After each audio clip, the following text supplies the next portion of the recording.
אבא! מה אתה עושה? אני ספיידרמן! אתה מה? ספיידרמן.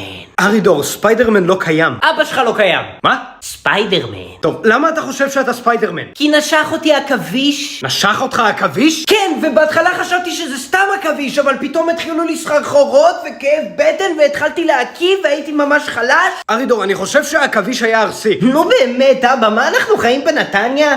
מה?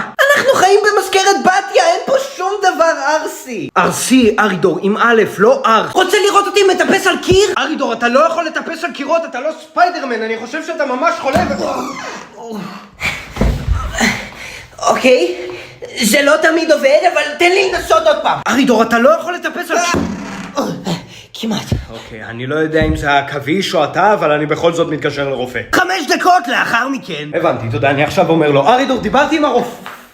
היי אבא. איך הגעת לשם?